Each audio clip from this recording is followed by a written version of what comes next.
guys, it's Destiny, and today we are going to be doing tier list review where we all come together and share our thoughts on the recent tier list changes. Before we get into today's video, I would love to know if you personally pulled for Cerydra or if you're actually going to be skipping her for someone else and for who. Lastly, if you do enjoy videos like these and want to see more content from me, hit the subscribe button, leave a like to support the video, and now let's get straight into it. So here we are with the latest tier list changes, which honestly there isn't that much, so today's video might be a bit quicker than normal. We do have Cerydra here. She recently got added to the tier list and she is debuting in tier 0. However, there is a catch, which is the partner plus plus tag. So instead of just a partner tag, she has the partner plus plus tag. So if we take a quick look at their special tags, here we have partner plus plus, which means the character is incredibly reliant on being partnered with a small set of specific characters to function to their tier list ranking. When played without these characters, this character will drop 2 to 3 tiers lower. And then if we look at the changelog, she is mainly in the spot that she is due to Anaxa and Phainon. Aside from them though, then she would be seen as a bit more underwhelming based on Pride-Win's criteria, and then she may fall 2 or more positions when separated from them. So this tier 0 right here is mainly in reference to her being alongside Phainon and Anaxa, and then if she is alongside anyone else, she would end up more so in the tier 1 to tier 1.5 placement instead. Before we get into my thoughts on her rating, let's actually just go over her benefits real quick. What does she provide a character? Cerydra has a charge mechanic, which once you reach 6 out of 6 points of charge, she will allow the ally that has the buff copy their skill, which now results in them skilling twice in a row. This can be incredibly powerful when it comes to being paired alongside Anaxa and Phainon. In the case of Anaxa, since he already has a duplicate skill in his own kit, this will result in now him being able to use his skill 4 times in a row. And what's even better about Anaxa's synergy in particular with Cerydra is due to him already having a duplicate skill in his kit, he's also going to be able to nicely get those points of charge in order to use copied skill from her kit. And then also if you have an action advancer on the team, let's say you had Bronya or Sunday, now this results in Anaxa being able to use his 2 skills once again. Or even if you go with the basic attack and the skill, either one can work, as Cerydra will gain a point of charge whenever the ally with her buff uses their basic attack or skill. In the case of Phainon, this will allow him to use his double enhanced meteor attack when he is, of course, in the departed state from his ultimate. And you also don't have to worry about the amount of Scourge stacks you have. So that's a very nice synergy that they have right there. And then when it comes to Cerydra's buffs in general, she is going to be able to provide 20 speed for an ally as well as herself,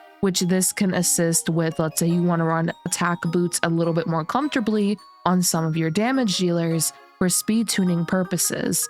So let's say you're running a -1 setup where, let's say you have a Sunday, right? He's 134 speed, and then you want your main damage dealer to have, let's say, 135 or above. The 20 speed from Cerydra is very useful for being able to assist with meeting your speed goal, which is very nice, especially in the case of you now being able to take advantage of attack boots more comfortably. She's also going to provide a pretty nice attack buff based on her own attack. And then on top of that, when you do have 6 points of charge, then she'll also be able to provide you crit damage for your skill damage. And lastly, you'll also be able to take advantage of all type res pen as well. When it comes to how to get points of charge, some of the methods would be Cerydra's own ultimate, the character with the military merit buff using their basic attacker skill, Cerydra using her skill on an ally, and so on. So there are multiple ways to get points of charge to be able to take advantage of the copied skill from her kit. But when it comes to particular synergies,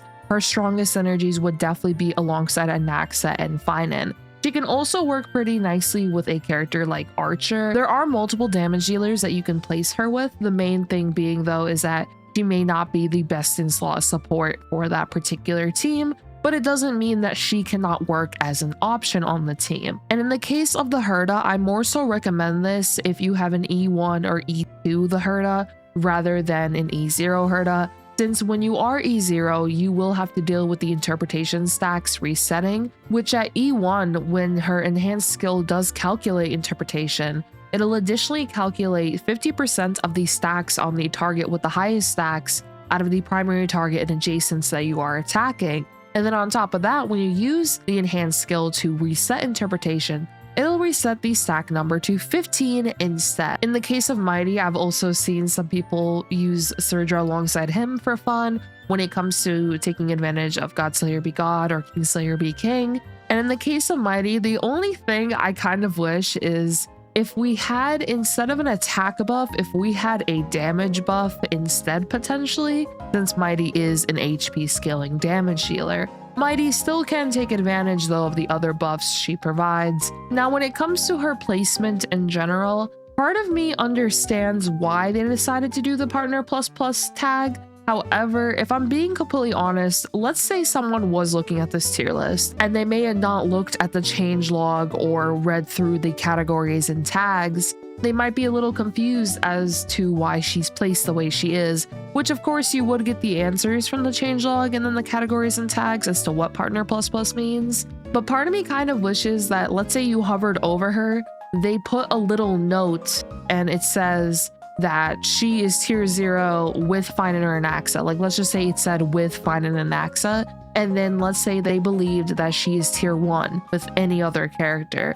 Then they could put another Cerydra and put without Phainon or Anaxa or something like that. I'm not too sure, honestly, the best way to go about it, but I would love to know what you guys think regarding that. Like, if you feel like partner plus plus is a good option, or maybe they should just have 2 Cerydras, I suppose, or even if you hover over her, it just puts that little special note like with Anaxa or Phainon, she is tier 0. Without them, she is tier 1 or 1.5. So I'd love to know what you all think regarding that. If I had to base her though as a general character, and let's say I'm accounting for all synergies and not just Anaxa or Phainon, I wouldn't have her personally in tier 0. I would maybe have her more so in this range right here, maybe tier 1 or maybe even the 0.5. With tier 1 though, I don't know if that's per se too low, as she does still provide really nice benefits. The only main issue though is that she is not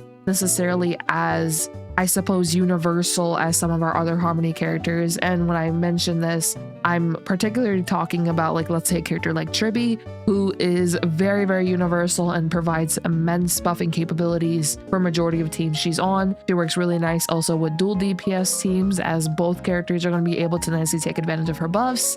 But if someone were to take a glance at this, they might, for example, look at Tribby and look at Cerydra and be like, oh, are they like equal value because of the fact that they're both in tier 0? So that's why I personally feel like there should be a little bit more clarification when somebody is just taking a look at the tier list. When it comes to the partner plus plus tag, we also see Hycillans has it, which I can understand that. This is definitely in reference to Kafka, as I have tested her out without Kafka. She did decently, but there's definitely a pretty big difference when you are using Hycillans without Kafka and with Kafka. With Kafka, you're going to be able to take advantage of so much more detonation, and while Hycillans herself has it, she isn't detonating as frequently as a character like Kafka, which with both of them together on a team, they perform very, very well. I also see the eyeball icon is on Kafka as well. I think they are actually potentially considering increasing her to tier 0. I'd love to know if you guys feel like Kafka at this point should be tier 0. And also, do you all feel like maybe there should be more characters with the partner tag? The reason I say this is because let's look at a character like Sparkle, for instance. I said it in my last tier list review, and I pretty much feel the same way, I would say, especially if we're looking at E0S0 Sparkle. I do feel like there should be some sort of partner tag, since if they're willing to put the partner tag for Cerydra, I don't understand why they can't maybe put a partner tag for her as well when it comes to the synergies that she in particular works very nicely with. In this case, alongside Archer, Sparkle is definitely one of his best partners. There'll be multiple cases where a partner tag may be a nice addition for that character, as some character kits in general are a bit more niche in comparison to others. So that's just my personal opinion. Maybe Sparkle should have the tag. I'd love to know if you all think there should be anybody else that has the tag, or even the partner plus plus tag. But regardless, majority of the tier list honestly hasn't changed too much. I just mainly wanted to give that critique about the partner plus plus tag. And once again, I'd love to know what you all think about it. What you all think of Cerydra's placement as well. Would you consider her tier 0 when it comes to alongside Phainon and Anaxa? And then without them, where would you place her instead? Or if you were to remove the Partner Plus Plus tag, where would you place her in general? I'd love to know all of your thoughts, and also I hope all of you have a great one. We are getting the Star Rail live stream later this week. I will be making some content for you all. We also should have some nice showcases coming up very, very soon as well for our upcoming characters that will be coming in version 3.6, so do stay tuned for those. And yeah, I hope all of you enjoyed the video. If you did, do make sure to subscribe, leave a like to support the video, and I hope to see you all next time. Peace.